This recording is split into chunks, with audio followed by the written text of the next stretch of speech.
அமெரிக்க அதிபராக ட்ரம்ப் இரண்டாவது முறையாக பதவியேற்றதிலிருந்தே இந்தியா உள்ளிட்ட உலகின் பல நாடுகளுக்கு கடுமையான வரி விதிப்பை அமல்படுத்திக்கிட்டு வர்றாரு.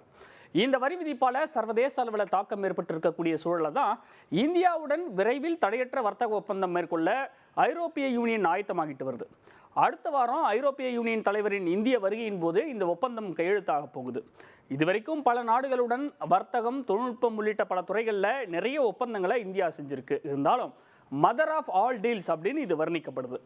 அந்த அளவுக்கு இது ஏன் முக்கியமானது, இந்தியாவுக்கு இதன் மூலமாக கிடைக்கப் போகும் பலன் என்ன என்பதை பற்றி தான் விரிவாக பார்க்கவிருக்கிறோம்.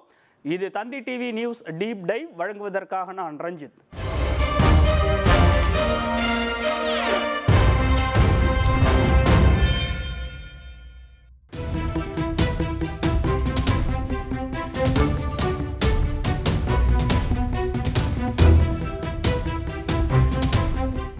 இந்தியாவுடன் மிக பிரம்மாண்டமான தடையற்ற வர்த்தக ஒப்பந்தம் இறுதிக்கட்டத்தை எட்டிவிட்டதா ஐரோப்பிய யூனியன் தலைவர் உர்சுலா வான் டெர் லேயன் சமீபத்தில் அறிவிச்சிருந்தாங்க. சுவிட்சர்லாந்தின் டாவோஸ் நகரில் உலக பொருளாதார மன்றத்தின் கூட்டம் நடந்தது. இதில் பங்கேற்று பேசிய ஐரோப்பிய யூனியன் தலைவர் உர்சுலா, இந்தியா ஐரோப்பிய யூனியன் இடையே நீண்ட காலமாக பேச்சுவார்த்தை நடத்தப்பட்டு வந்த தடையற்ற வர்த்தக ஒப்பந்தம் தற்போது இறுதிக்கட்டத்தை நெருங்கிவிட்டதா சொன்னாங்க. உலகிலேயே வேகமாக வளர்ந்து வரும் இந்தியாவோடு இணைவதன் மூலம் முதலாவதாக நுழைந்தவர் என்கிற லாபம் தங்களுக்கு கிடைக்கும்னு வெளிப்படையாகவே பேசினாங்க. இந்த ஒப்பந்தம் சுமார் 200 கோடி மக்களை கொண்ட ஒரு உலகளாவிய பிரம்மாண்ட சந்தையை உருவாக்கும்னும், உலகளாவிய ஜிடிபியில் இது 25% ஆக்கிரமிக்கும்னும் அவர் சுட்டிக்காட்டியிருக்காங்க.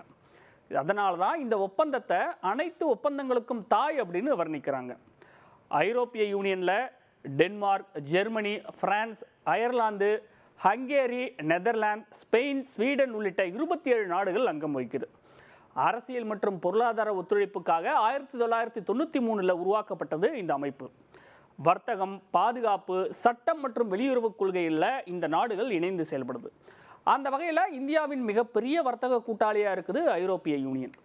2023 மட்டும் 12,400 கோடி ரூபாய் மதிப்புக்கு வர்த்தகம் நடந்திருக்கு. இது இந்தியாவின் ஒட்டுமொத்த வர்த்தகத்தில் 12.2%. உலகின் பல நாடுகளின் வர்த்தகம் அமெரிக்கா, சீனா மாதிரியான நாடுகளையே சார்ந்திருப்பதால் அந்த நாடுகளின் ஆதிக்கம் இந்த புதிய ஒப்பந்தம் மூலமாக குறைய போகுதுன்னும் சொல்கிறாங்க. குறிப்பாக சூரிய ஆற்றல் மற்றும் நவீன தொழில்நுட்பங்களில் சீனாவின் ஆதிக்கத்தை இது கட்டுப்படுத்தும்னு நம்பப்படுது. ஐரோப்பிய யூனியன் நாடுகளோடு ஏற்கனவே இருக்கக்கூடிய சில வர்த்தக தடைகளை நீக்கி ஐரோப்பிய ஒன்றிய நிறுவனங்கள், குறிப்பாக சின்ன சின்ன நிறுவனங்கள் இந்தியாவுக்கு அதிகமாக ஏற்றுமதி செய்ய உதவக்கூடிய வகையில் இந்த ஒப்பந்தம் அமைவது அந்த நாடுகளுக்கான குறிப்பிடத்தக்க பலனாக பார்க்கப்படுது. இதன் மூலமாக இந்தியா ஐரோப்பிய நாடுகள் இடையில வர்த்தகம் கணிசமாக அதிகரிக்கும்னு எதிர்பார்க்கப்படுது.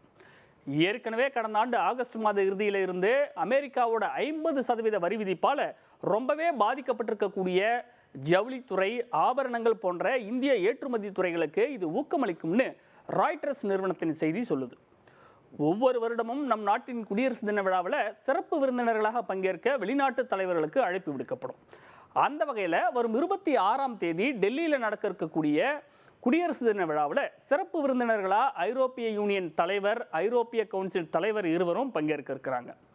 இதுக்காக 3 நாள் அரசுமுறை பயணமாக வருபவர்கள் 27ஆம் தேதி நடக்கவுள்ள இந்தியா ஐரோப்பிய யூனியன் உச்சி மாநாட்டுக்கு தலைமை தாங்குறாங்க.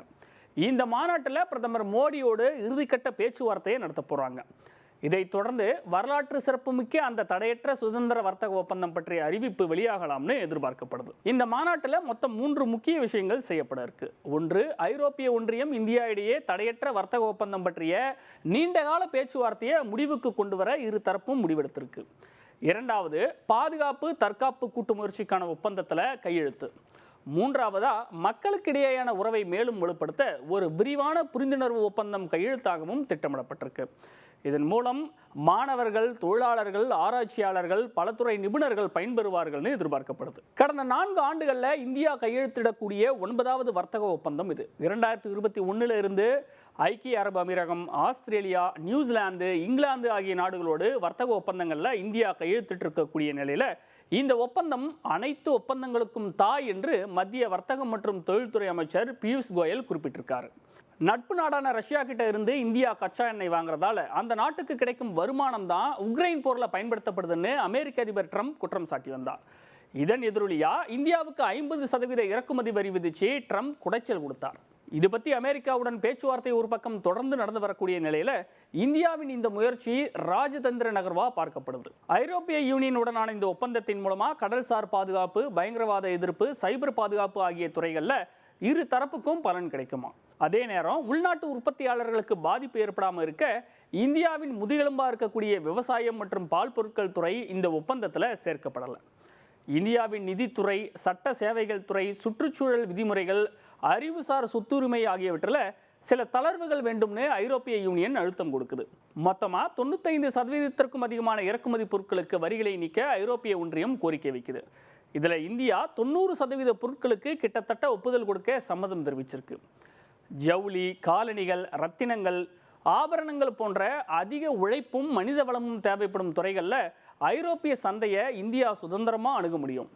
அதே மாதிரி ஆட்டோமொபைல் மற்றும் பானங்கள் போன்ற துறைகளில் இந்திய சந்தைக்குள் நுழைய ஐரோப்பிய யூனியனுக்கும் வாய்ப்பு கிடைக்கும். இப்போதைக்கு மொத்தமுள்ள 24 முக்கிய சாப்டர்ஸில் 20க்கும் அதிகமான சாப்டர்ஸில் உடன்பாடு எட்டப்பட்டு விட்டதா மத்திய வர்த்தகத்துறை செயலாளர் ராஜேஷ் அகர்வால் சொல்லியிருக்கிறார். ஆட்டோமொபைல்கள், ஒயின் மற்றும் மதுபானங்கள் போன்றவை ரொம்ப சென்சிட்டிவான துறைகளாக பார்க்கப்படுது. அதே நேரம் உள்நாட்டு உற்பத்தியையும் பாதுகாக்க சில பொருட்களுக்கு படிப்படியாக வரி குறைப்பு நடவடிக்கைகள் இருக்கலாம்னு எதிர்பார்க்கப்படுது. சக்தி வாய்ந்த நாடுகள் ஒன்றிணையும் போது அது அந்த நாடுகளுக்கு மட்டும் இல்லாமல் உலகத்துக்கே பலன் கொடுக்கும். அந்த வகையில் தான் இந்தியா ஐரோப்பிய நாடுகளிடையேயான தடையற்ற வர்த்தக ஒப்பந்தம் இருக்கும்னு ஜெர்மனி பிரதமர் நம்பிக்கை தெரிவிச்சிருக்கார்.